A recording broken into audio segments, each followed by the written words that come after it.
NutriCast. Every business out there has a set of core metrics, every single one. And the core metrics are the drivers behind your revenue and your growth and your expenses. So if I give you for instance, in the restaurant business, it's food, liquor, labor. Those are the three core metrics. You have to have the percentage of food, a percentage of liquor, and a percentage of labor, or you will fail, right? Welcome to Think Business with Tyler, sharing our methods and strategies for success. Join in on our conversations with business owners as we highlight their triumphs and detail how they overcame the challenges they faced while continuing to grow and scale their business. It's time to think life, think success, and think business with your host, Tyler Martin. Hey there, Think Business listeners. Today, we've got a real treat. We have Brian Will joining us. He's the brains behind multiple successful ventures, and he's here to spill the secrets on scaling businesses, mastering delegation, and building wealth that lasts. You won't want to miss this. So grab a seat and let's get into it. Hey, Brian, welcome to the Think Business with Tyler podcast show. How is it going today? Tyler, thank you for having me. I'm excited about being here today. We're going to have some fun. Yeah, I'm excited to have you. I would love to just start with what you do for a living right now. And then if you could share something about yourself personally, I'd love to know that too. Oh gosh, currently I own a small chain of restaurants. I've had that for about 10, 15 years, although I don't really do much with it. I do own a real estate company that we do commercial and residential rental properties. And I don't really do much with that either. My mainstay and what I do for fun is I run a executive consulting company working with entrepreneurs really in the 1 to 20 million range. I can go up to 50 pretty easily. Working with them on helping them accelerate their business, preparing for sale, scaling, all that kind of good stuff. So cool. Those are pretty opposite type businesses. When you think restaurants, I tend to think, cyclical, very consumer driven, real estate portfolio, kind of a different world. How do you get in those two different areas? When I had sold a company back in 2008, I believe it was, I used to take my staff out for either happy hour every day or we'd go to lunch. And we would do this 3 or 4 times a week. And I was always the guy that goes to the restaurant that orders off menu. Like, I want this burger, but I want that on it, and give me some of this, and can you do that? And people used to make fun of me. And when we sold this company at the time, I was out at happy hour with my crew, and my finance woman, sorry, I shouldn't say girl. The lady that does finance for me, she says, you come to these restaurants and order off menu all the time. Why don't you just buy one? And that way you can have whatever you want. And I'm like, that is a great idea. So I said, go find me a restaurant and I will buy it. And the next day she said, the one we were sitting in is for sale. I said, buy it. And a week later we owned it. And I lost a lot of money the first year because I had no idea what I was doing. And so I bought 4 more because that's what you do when you're an entrepreneur. You quadruple down on your losses. And then I sold the first one, and then that started my journey. I've had 15 different restaurants and multiple brands over the past 14 years, I guess. And today I've got 4, and we've kind of figured out how to make them work at this point. And real estate's just an investment. I just think there's no better investment long-term than real estate. So yeah, very cool. That's how I got into those things. So you started out when you first bought the first restaurant. I'm assuming you had your hands in that and you were heavily involved. Is that fair to say? Honestly, no. Every business I have ever built in my life, I put people in there and let them run it. Of course, what I learned with that first restaurant is the people I put in didn't know what they were doing either. So that's why we lost money in that first venture. I had bought it for a toy at the time, to be very honest with you. I'd get up on the stage on the weekends with a band and terribly sing, and I'd go behind the bar and give drinks away. I thought I was Sam Malone from Cheers. That's how old I am. And then after a year as an entrepreneur, you go, losing money really isn't that fun. Maybe I should learn how to do this. And so that's when I started getting involved with what I do, which is operational analysis, optimization, all that type of stuff. And then we figured out how to make the restaurants work. So you had the luxury, it sounds like you had the capital to be able to do that, to hire someone right off the bat and 100%. Maybe even test out whether they fit or not. And it sounds like some didn't. Mm-hmm. The dream often when you have a business is, you start out, you roll up your sleeves, you dig in deep, you do all the heavy lifting, but how can I extract myself from this? How can I get it so it's self-running? And I think a lot of business owners get stuck going from that phase 1, if you will, to phase 2. Yeah. What's your insights and how do you do that? Because, obviously a lot of business owners don't have that capital. And their biggest thing is, oh my God, how am I going to spend $100,000 on this key player? Yep. How do you do that? Do you have any thoughts, words of wisdom as to how you get there? Yeah. So the key to doing that is, of course, the delegation piece. And delegation is the key to scaling your company and or preparing it for an eventual sale if that's what you want to do.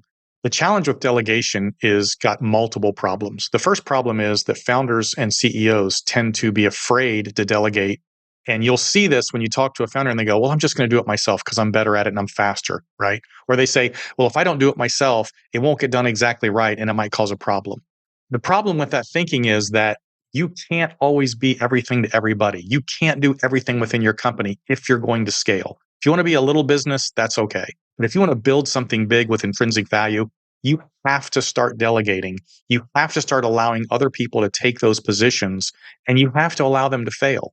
And you have to understand that they're going to fail and it's going to cost you money. But if you don't do that, you're never going to get to the point where you can scale your business and back off, right? So that's the first issue.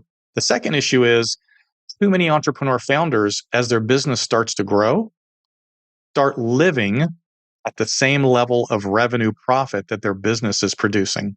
So as the business gets bigger, so does their lifestyle. The business gets bigger, so does their lifestyle. And much like you just said, they go, oh my gosh, I can't afford to bring in a $100,000 person. I know that's just because you bought $1 million house, right? So obviously you can. So what I tell entrepreneurs all the time is, listen, do not accelerate your lifestyle when you are scaling a company. You need to live on your bare minimum, and every bit of extra cash you earn in your business needs to go back in and invested into your resources, your infrastructure, and your personnel, because you've got to bring in the right people to take over those tasks you don't want to, nor should you be doing, because it's not allowing you to do what you do best. So I remember my first business partner, he was a multi-millionaire, multi-millionaire. He was living in a $180,000 house and driving a pickup truck.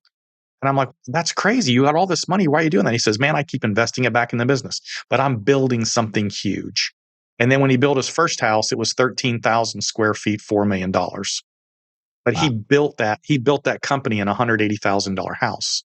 So don't accelerate your lifestyle. Live on your bare minimum. Reinvest your cash back into personnel so that you can diversify, so that you can build a company and scale and not have to do everything yourself. That is really the big key. That's good stuff. You might have to do it all yourself in the beginning. You might have to do it yourself in the beginning, but you might need to not crank your lifestyle up and keep bringing the right people in. That's good stuff. What's your opinion on this? So I'm going to give you a little bit of a scenario to give you context.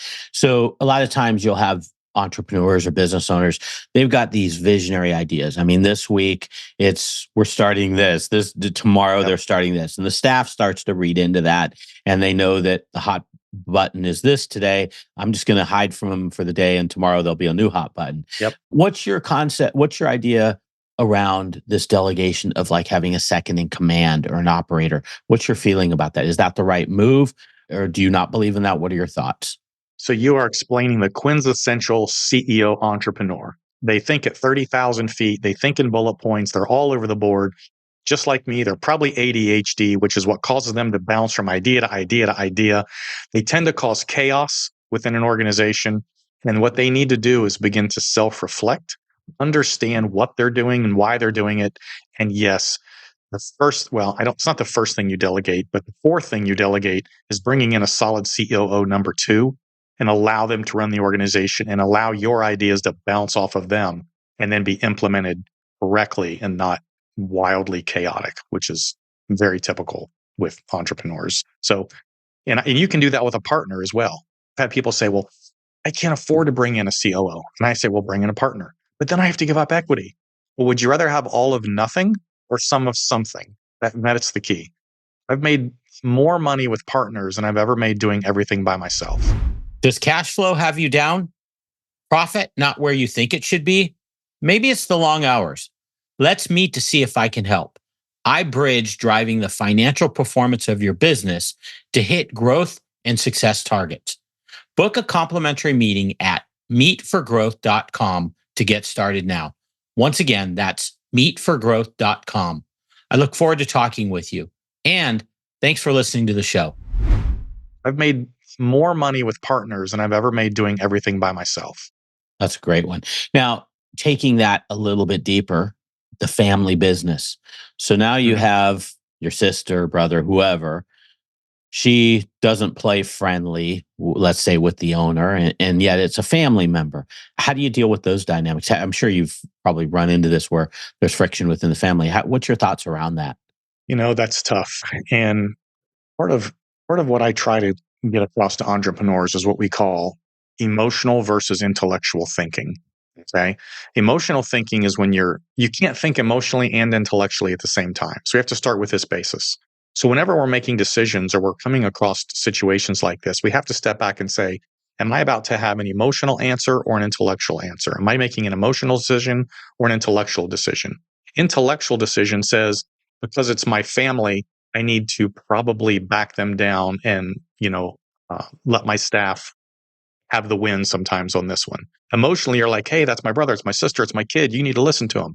That emotional decision can cause you to tank your own company because it does create that friction. So emotional intellectual is going to be a big one. And this is why, and I hate to bring this up already, but this is why we listen, every Fortune 50 company has a board of directors that helps them bounce ideas across. Almost all of those CEOs also have a coach. I did a podcast with a guy named Dave Meltzer. He's a coach to 3 Fortune 50 COOs or CEOs. They bounce their ideas off of him. We have all these super successful people who have someone to bounce ideas off of, a coach, a mentor to come in and help them think through these things. And yet all of us young entrepreneurs are thinking, I can do all this myself. I have all the answers. I don't need anybody's help. All the super successful have it, and you think you can do it by yourself. That's crazy. So maybe you need to bring in that person, that mentor, that coach, that advisor, that consultant to help you bounce those types of ideas off of and make good intellectual decisions and not emotional ones. Yeah, that's great stuff.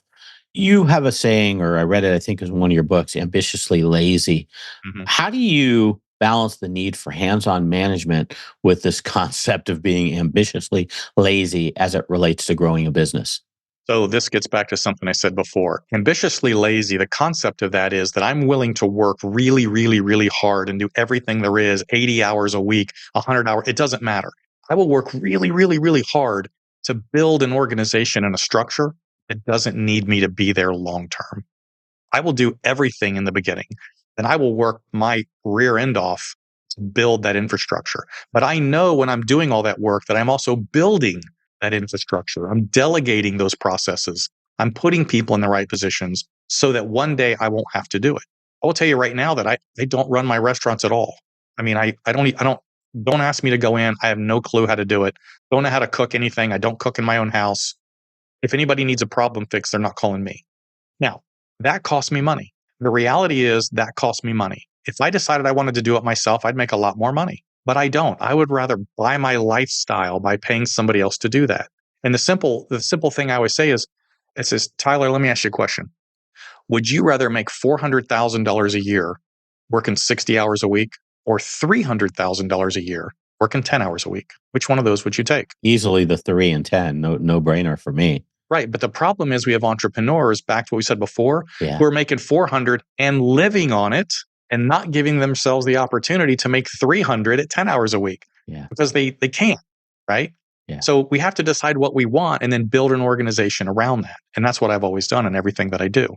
I mean, it sounds great, and I buy into 100% of everything you say in terms of building that infrastructure at first and really being willing to put in the sweat equity initially to get where you want to go. That's hard for people to see that vision because I mean, I don't think business owners have a problem working hard, generally speaking, but I think they have problems seeing that vision that, hey, I'm not going to have control. Not having control actually a good thing? How is that possible? And all these stumbling blocks. What are the biggest That's objections you fear. get? Yeah, fair. Is that what it is? It's fear. It's Yeah. fear. I'm afraid. I'm afraid somebody else will mess up my business and I'll lose money. I'm afraid somebody else will make the wrong decision. I'm afraid that this won't work exactly the way I want it to work. And that fear is what will eventually hold them back. That fear will keep them in a small business. That fear will limit their income. They're operating in a state of fear. And that fear is what's going to keep them back. We've got to get out of that fear thinking and go to excellence, move forward, growth, scale thinking. It's not that hard to look at another business that succeeded and say, well, they did it. Therefore, I can do it. Right. Again, this is why we bring in coach mentors, consultants, et cetera, because they have that 360-degree view. They've seen other companies do this and they can tell you, Do it this way. Don't do that. You're about to make a mistake. This is going to happen if you do this. This will happen if you do that. Yeah, that's good stuff. Have you ever had a client come to you and they're kind of past that point of they don't have much capital, they're in debt, and they really haven't followed, a good strategy in terms of getting out of the business? Is there a turnaround plan there potentially for those folks, or is it kind of like, well, you've kind of gone too far the path. There's not much I can do. What's your thoughts around that? I know one right now, 2 months ago, didn't listen and failed. Yeah, that's tough. I don't know what to tell you. Yeah, If you're not going to listen and you're going to make these bad decisions, then you're going to fail. Now, yeah, I failed. My first business collapsed, right? But if you take that failure and you learn and then you apply those concepts to the next business, you can eventually succeed. Remember, my favorite saying used to be on the wall behind me is failure. You ever heard this phrase? You got to fail to succeed. yeah, yeah. It's like a cliche. I hate that. Or fail fast is another one I've used I a hate lot. that. Yeah. It makes me cringe. And here's why. Failure leads to failure. Tyler, do you know anybody that no matter what they do, they can't seem to win? They just keep failing over and over. They start business. Yeah. Yeah, yeah, Right. And you also know people who everything they touch turns to gold. It's like, oh my God, he did it again. Right. Failure leads to failure. It's just a fact. Your brain, if it fails, doesn't know how to succeed because all it's done is fail. Learning from failure is what leads to success. If you don't learn from the failure, then you're going to make the same mistakes over and over and over. And it's amazing how many entrepreneurs don't learn. They don't do the post failure analysis. They don't say, what did I do wrong? I just did a video on this the other day, and I watched another entrepreneur I know, and he said, my business collapsed, but it's not my fault. There's nothing I could have done, right? It's not that I did anything wrong. It just collapsed. And I'm like, what are you talking about? Your business collapsed because you screwed up. And unless you can admit your failure, you can't move on. But if you can admit it, find out what you did wrong, start again, and don't do that again, then you won't make that mistake again and you'll have a higher chance of success, right? yeah, Failure doesn't lead to success. Learning from failure leads to success. You might have to fail 10 times before you hit it. You might have yeah, to fail 20. You yeah. might have to fail 30.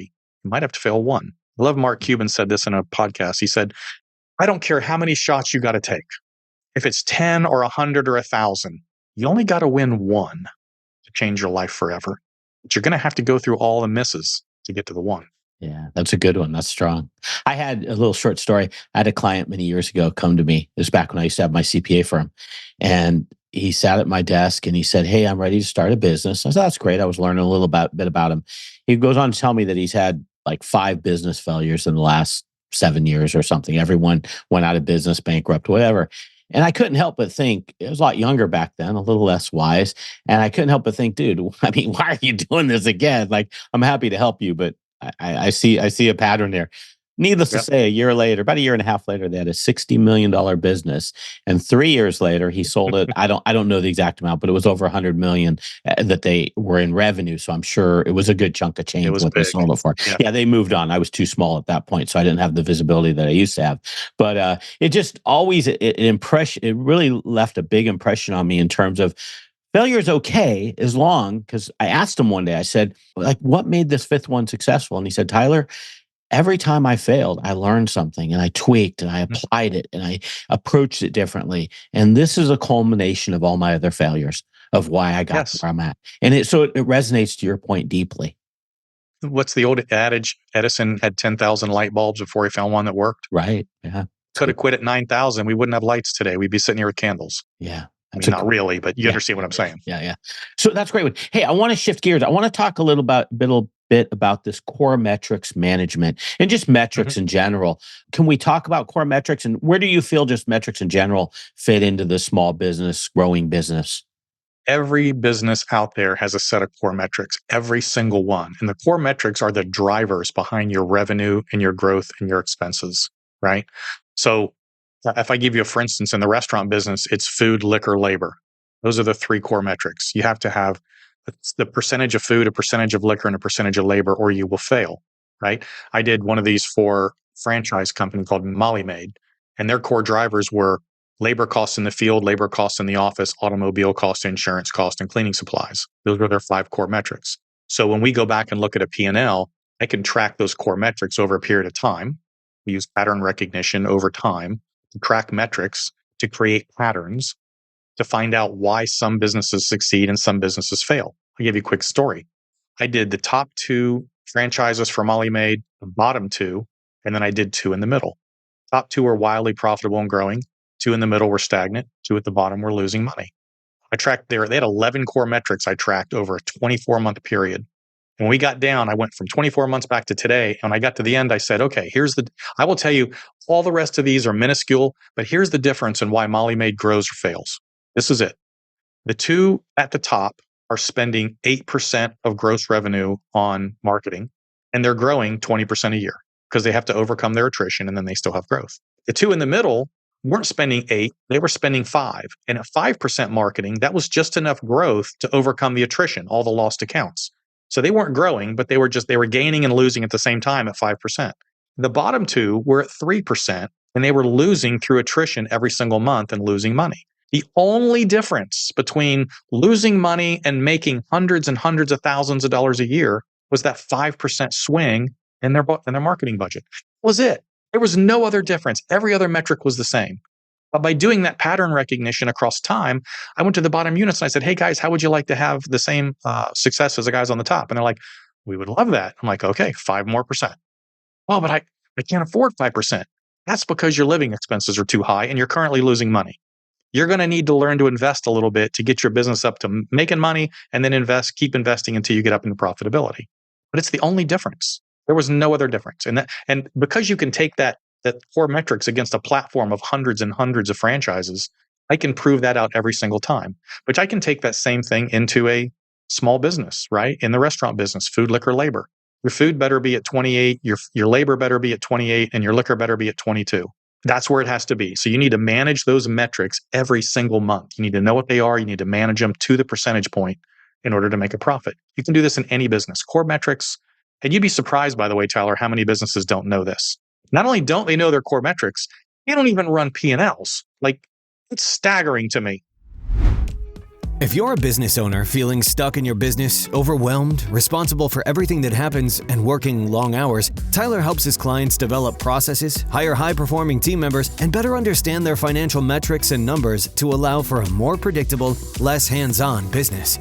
To schedule a free, no-pressure consultation, head to thinktyler.com and click the meeting button. Tyler would love to see if he can help you work on your business, not in your business. Schedule a consultation today at thinktyler.com. Think life, think success, think business. Not only don't they know their core metrics, they don't even run P&Ls. Like, it's staggering to me. The one that blows me away is when they don't even know their GP, their gross profit. Like, how do you not know your gross profit? Like, honestly, I sat with a client, $5 million a year client recently. Their accountant, bookkeeper does not track GP, and they have two different product lines. I said, well, how do you price? Like, how do you know how you want to mark up or what you're doing? And said, we really don't know. I mean, that's like, it's just amazing. It blows my mind. How in the world are you running a business if you don't even know what your numbers look like? You're totally guessing, and that's why we have a massive business failure rate. I just feel bad for the business owner because I feel like that's the obligation of the professionals they hire, and they just haven't, or I don't know about obligation, but it's their role to educate them on this, and they just hired the wrong people because these are just fundamentally such key topics and levels of importance to the business. I always kind of feel a little bit bad because they don't know what they don't know. But how many of those same people are going out and hiring a $300 a month bookkeeper? True. Who has no interest whatsoever in their success or failure? True. They're just billing $25 an hour to enter the numbers into QuickBooks. Totally agree. They don't know any more about that business than the business owner. So sometimes it's not the professional's fault for not telling them. It's the owner's fault for hiring the wrong person. That's a great perspective. You're right on. Because it is, they cut the corner of that. Now, I want to dig a little bit deeper in these core metrics. So there's all these different businesses out in the audience. How do you define what those core metrics are? How do you determine, like obviously restaurants, probably pretty standard what you just brought up, Sure. But some industries might have different things. It sounds like Molly Maid had some different criteria. Do you help them get what those core metrics are? Do they already kind of know them, do you find, or how does that work? Very few people know them. So anybody that engages with me in my consulting practice, the very first thing I ask them, you'll love this as an accountant. Yeah. The very first thing I ask you before we ever get started, I need 24 months worth of P&Ls, month by month, side by side, all 24 so that I can see them. And once I get By the way, most of the time they don't have that, and they don't, they've got to figure out how to put it together, which is amazing. But how detailed do you want me to be? I want you to be very detailed.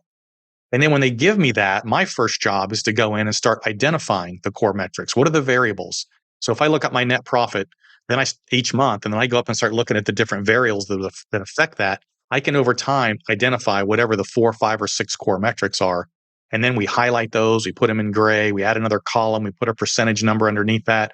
We track those percentages on each core metric against the percentage profit at the bottom. And I can create a pattern over that time period to tell me where they came from, how they got here. And then I say, well, like I had one, I said, how did your cost of goods go from 50,000 to 180,000 in 1 month and then back down to 30,000? He said, I don't know. I said, well, we better go find out. We probably should. That doesn't make any sense. He said, well, maybe the number's wrong. I said, okay, well, we need to find that out too.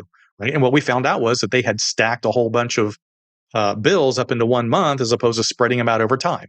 The end result of that, Tyler, you'll love this, was after that huge month of expenses, they were suddenly profitable. So if I looked at June, you lost $150,000, but I look at July, August, September, you made $40,000 a month. And I'm like, no, you didn't. You didn't. You just pre-bought a bunch of stuff and then you didn't allocate it back to the job it was supposed to go to. So you're faking yourself into thinking you got something that you don't. And so this is what we do. And if we can build that pattern, I can then say, based on your patterns, this is what's going to happen over the next 12 months. If your revenue remains the same, but this metric is increasing and this metric is increasing and this metric is increasing, I'm telling you, your profit margin is going to erode to zero. So we need to figure out how to fix that. And so that's what we do. In historical pattern recognition versus reverse engineering a pro forma, we can figure out where you were, where you are, and where you're going. Yeah, very good stuff. That's powerful. I mean, when you start looking at trending and then combine it with analysis of where you want to be and what you need to, like your levers and targets is how I typically express them. You want to pull those levers and targets to get where you want to go. That's powerful. It sounds really cool. I want to switch gears because I love talking about this. You've had several exits. Do you think you could share with us one of your exits? You can pick the one and just kind of walk us through your thought process and maybe some of the steps leading up to one of those exits?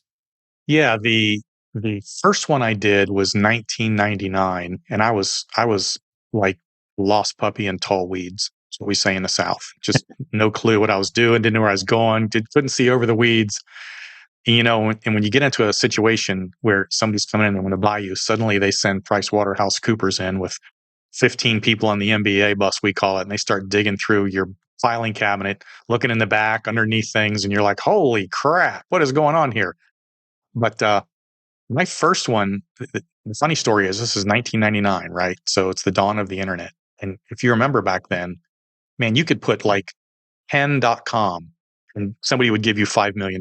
Right. And suddenly you're a multimillionaire because your valuation is now 25, 30 million. It was a crazy time. So here I am running this insurance agency back then, and we had created this, what today is normal course of business, a direct-to-consumer call center, contact center, but didn't exist in 1999, not in the health insurance space. And I had created one. And all I knew was all these companies were out there creating these crazy URLs and making tons of money. And I'm like, well, I want to do that. So let's start a company or build a company and be on the internet and become billionaires. And so I made a few phone calls and didn't even know what I had. But all of a sudden, multiple companies came in and they're like, oh my God, you have a virtual sales center and we're trying to sell on the internet. We want to buy you. And I was like, oh, wow, you guys want to buy me? Okay, cool. So I ended up doing that acquisition. That's what got my feet wet in the venture capital world. Then we developed this other company, which turned into an enrollment platform for insurance carriers, which got more venture capital investment, and it went public. And now I'm getting a little smarter. And then I was like, okay, if we're going to build a company, and then this is my thinking, my thought process. If I start a company that I intend to sell. That's just my frame of thought. Nice. And people have, and it's been funny. People are like, we know you're starting this company to sell it. I'm like, yep, that's exactly what I'm doing. And so we're going to make decisions long term based on what I have to do in order to sell this company, which, by the way, gets back to delegation and getting me out of it and not being a part of it. The second company we sold was a big one. And this was in 2006. And we literally showed up to the office one day and there were 2 private equity guys sitting on our front porch with cups of coffee. Wow. It was a crazy time. And we were like, excuse me, can we help you? And they're like, yeah, we want to buy your company. we're a $5 billion PE firm and they flew us down here blind just to come talk to you guys and see if we could buy you. We were like, oh, okay, let's talk. I killed that deal. If you've read my book, I killed that deal in their boardroom because they tried to lower the offer by 10 million, which freaked out my partners. But at that point, I was convinced that we were a hot ticket and we could get another offer, which 6 weeks later we did. And they came in and made us a much, much bigger offer, which made everybody happy. Wow. And then the third one, we did another one. But let me tell you one of my secrets. Could I say one thing though?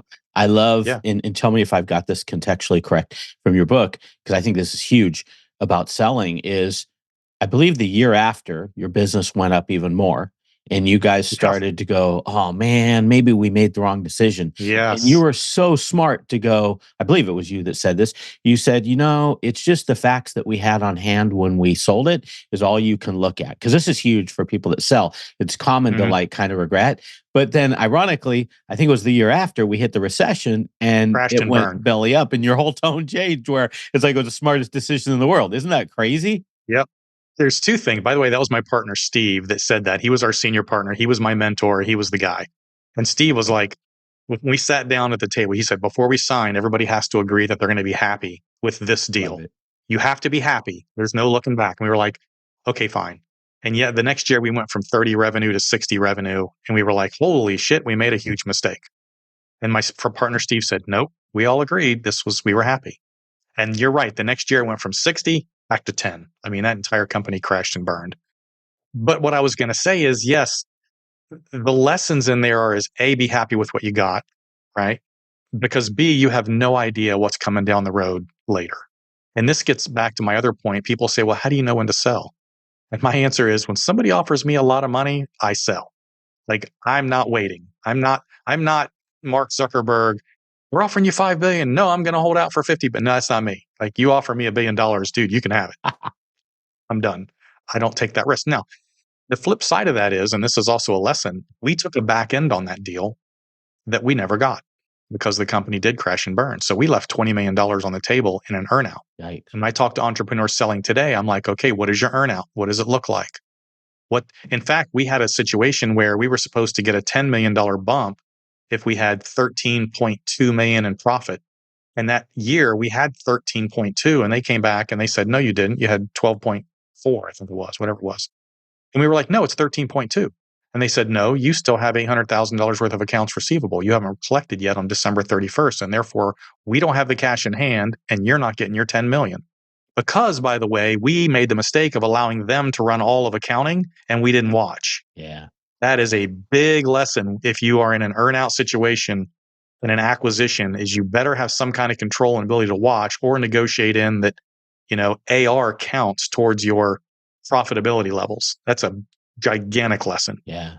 So we didn't get that back in because of that. I didn't make that mistake again. Yeah. If I could add to that too, when we sold the second business I was part of, we assumed we wouldn't earn our earn out. Usually that's kind of always been my frame of thinking when doing deals, try to keep it low and there's a good chance you may not earn it. So just be happy with the dollars make sure you're happy with the dollars that you do get from the cash out Yep. part of the sale. But our earn out was so high. But what I didn't anticipate is we were being acquired by a large company and they literally the whole first year had us in meetings there. You had a different department you were interfacing with in terms of how you were trying to transition the business. So you literally had no time to really focus on the business itself. So which obviously affects you being able to earn the earnout. And so that's another element of it is that you just have to realize you don't control your environment once you get acquired like you used to previous to being acquired. I'll tell you this. I have someone I'm talking to right now that is in the middle of a potential acquisition.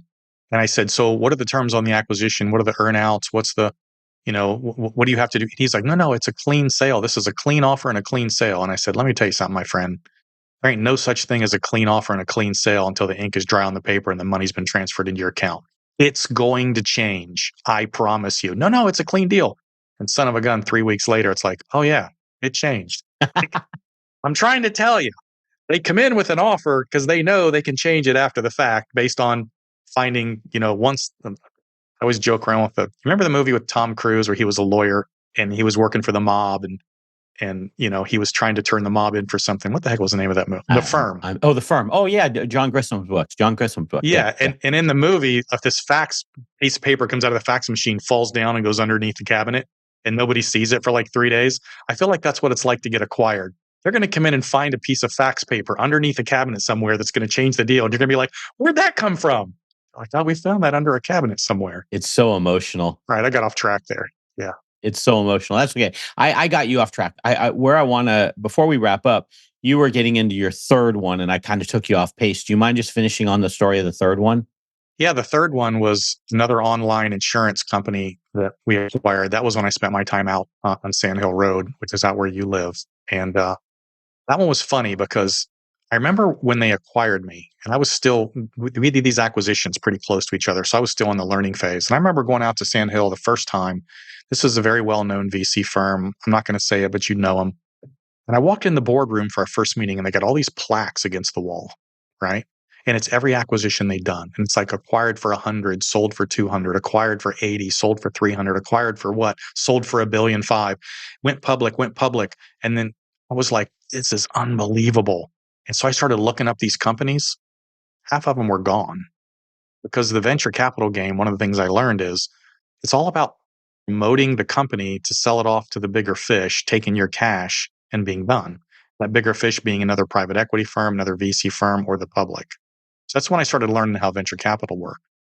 And so I remember when we were about 9 months into this thing and they were burning through $500,000 a month, right? And we were down to about $3 million in the bank. Because they had taken my company and just started throwing enormous amounts of cash at it. We were growing like crazy, but we were burning money like it was going out of style. And I'm an entrepreneur, and I'm like, I don't understand what we're doing here. Why are we? This decision isn't going to work. I've already tried that. That's a dumb idea. And I'm like freaking out. I'm the entrepreneur that has to make money. And so I literally go back to San Jose, and I'm like to the board, I'm like, listen, I have a plan. We're going to stop blowing all this money. I can build this company out of profitability. We can make a couple $1,000,000 a year, and I'll grow it slowly over time. And we don't have to run out of money in November and go under. And they were like, well, we're going to talk about it. And so I leave the boardroom because I wasn't on the board. I was just there to talk. And I remember they came back out and this guy tells me, he says, Brian, here's the deal. We don't care about making money. We care about growing $1 billion company. $1 million a year in profit to us is irrelevant. So we're going to throw money at this thing on the chance that we can get it to $1 billion in valuation and do an exit. And we don't care how much we lose because we know that on 10 investments, one will be $1 billion, one will be a couple hundred million, one will be break even, and 7, our money just got thrown away because we took 7 more shots. We didn't make it. So we're not interested in your plan. And we appreciate what you've done for us, but we don't need you here anymore either. You weren't on the same wavelength, apparently. I was not on the blow money wavelength. And I was just like, and the problem was I was running Atlanta while they were all in California. And if I'm like, okay, fine, I'll go back to Atlanta. I'll do it my way. And they were like, no. So they replaced me. On a smaller scale, I've done some angel investments, and I've seen that obviously in very smaller dollars than what you're mentioning. But you'll see these. I've just been a silent investor in deals, and you'll see they'll just like fold up a company if even if like it has opportunity, it's making traction, it's making money. They'll be all, no, it doesn't really make sense for us. We're just going to fold this up and just close the doors. Yeah. And it's interesting. It's an interesting concept, and I think it's Jason Calacanis, who's a big angel investor guy. He has that same philosophy. He says, like, you're gonna, 7 out of 10 deals will fail. There might be one, you're gonna have 100xer. That's what we're looking for, and then you're gonna have one that might break even, and one makes a little bit of money. That doesn't matter. If 1 out of those 10 is your 100xer, you're going to be fine. And he's had several unicorns. So it's a fascinating model. It's hard though if you're a true entrepreneur or business owner to kind of think that way. It's just not the way I think we're built. Yeah. When somebody says we don't care about making a profit, $1 million a year means nothing to us. We want $1 billion or nothing. And you're just like, okay, they clearly don't think big enough. I mean, I don't know. Maybe one day when I grow up. Good stuff. So you shared a ton of stuff. So I think you have 3 books total, right? Or is it 4? 3 out and 1 coming in April. Okay. I only have 2 written down. One is Know The Psychology, N-O, not no, but N-O, No, The Psychology of Sales and Negotiation. That's a great book. Read it. Mm-hmm. The other one I really enjoyed was The Dropout Multimillionaire. That's a really good book. Mm-hmm. There's 37 business lessons in that. We covered several of them just in this Yep. conversation. What's the other one that I'm missing? My first book is called I Give the Dumb Kids Hope. Okay, that's right. And it's really a book about me, and it's about overcoming past life trauma and childhood issues and whatnot, and turning that and using that as fuel to create a life that is not where you came from, and how I use that for success in business. So that was the first book. Okay, I'll circle back to that one. Can you share anything about your coming fourth book? Yeah. So it's a takeoff on my second book. So that was the Dropout Multimillionaire. The fourth book is called The Invisible Multimillionaire. And the invisible multimillionaire is how to scale your company, prepare for an exit, and create generational wealth. And so literally it's about what we've been talking about today. It's how to scale a company. It's how to delegate. It's how to get out of the day-to-day, and why those things are important, and why they change the X factor in your multiple on your exit, right? What is a PE firm looking for? What's a VC looking for? And it's never looking for a guy who holds all the intellectual knowledge in his head and knows every single customer and manages all the operations. That is the opposite of what they're looking for.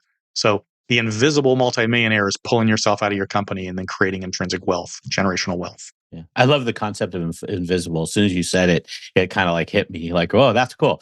One thing about your books, they're like, you put real stuff in there. Like I'm surprised your publishing company lets you do this. You have one on, just all about the financial statement and numbers, and you go into the detail. Mm-hmm. You warn us as readers that it's going to be a little math related, but it's critical stuff. And so it's meaty type data. It's not just, sometimes these books, they're very fluffy and they don't actually have like actionable stuff, but you do a good job of putting legit actionable stuff in them. You'll like this one. So my co-writer on this one is my friend who does mergers and acquisitions in the PE world. Oh, wow. And so I'll do a chapter on a business not having their financials set up correctly. And then I have Jeff telling a story about a deal he did and why those financials not being done correctly cost them X numbers of dollars on the exit, right? So we talk about the principles, and then Jeff tells a real story about a company that he bought or sold and why it affected them and how it affected them. So this one's going to be a really good book. I'd love to read it. If you ever want to share the manuscript, I'm here. There's someone out in the audience that I will let you do the test read if you want. I'll fire it over to you. Does cash flow have you down? Profit not where you think it should be? Maybe it's the long hours. Let's meet to see if I can help. I bridge driving the financial performance of your business to hit growth and success targets. Book a complimentary meeting at meetforgrowth.com to get started now. Once again, that's meetforgrowth.com. I look forward to talking with you. And thanks for listening to the show. I will let you do the test read if you want. I'll fire it over to you. Oh, I'd love to. So, hey, just wrapping up here. Your website is brianwillmedia.com. brianwillmedia.com. I'll put that in the show notes at thinktyler.com. Hey, Brian, if people wanted to reach out to you other than your website, is there anywhere else you'd want them to go, or is that the best place to go? That's it. All my social media is on the website, the books, the training programs. It's got the messaging formats. You can email me directly from there. So that's the best place to go. Is there any particular target in terms of who would be ideal to contact you, or just anybody that has questions, you're open to it? Yeah. So we typically deal in this $1 to $20 million or $2 to $50 million range on businesses. And it's business owners who aren't scaling as fast as they want to. They aren't as profitable as they want to be, or they just don't understand how to get to that scale, or they're getting ready to do a sale and they want some insight on how to do that. My favorite line is, if you're not as profitable as you want and you're not scaling the way you want, it's your fault. And it's because you don't know how. And it's not a fault. It just means you haven't brought the right person in to help you. Love it. Wow. Gosh, there were so many points of wisdom you shared today. And just reading your books you have a lot of knowledge that I'm sure you're adding value to whoever works with you. So I encourage folks out in the audience, reach out, check out Brian's website. It's an awesome website. Brian, thanks for being on the show. And hopefully maybe book number 4, you can come back and we can talk about that. Tyler, I had a great time today. I appreciate you having me on the show. Sure. Take care. That's all for this episode of Think Business with Tyler. But we have plenty more resources to help you in your pursuit of business excellence on our website at thinktyler.com. If you'd like to be featured in a future episode of the show, feel free to reach out to us on social media at think_Tyler. We look forward to helping you think life, think success, and think business.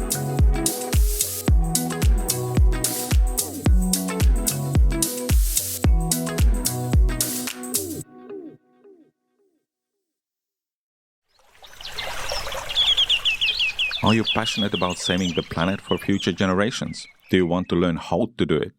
If yes, then you need to tune in to the Nature Backed podcast.